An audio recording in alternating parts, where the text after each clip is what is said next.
Ar jūs pervežinėjat brangenybės be pinigų? Nežinau, auksą, dirbinius kažkokius vertybės meno? Dirbinius ne.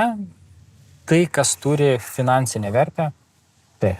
Pavyzdžiui. Tam nereikėtų vertinimo. Paveikslą. Reikėtų iš principo vertinimo, kad nustatytum jo vertę. Auksas turi labai aiškę kainą, kiek jisai kainuoja ir kokia jo yra vertė.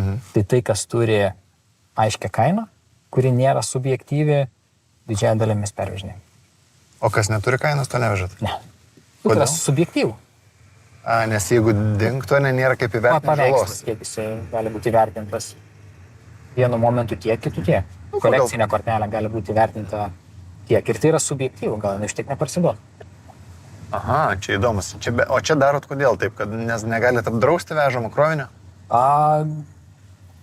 Irgi vienas iš aspektų, mūsų draudimas galioja irgi labai tiksliem dalykam. Tai, kas turi aiškiai pamatuojamą vertę.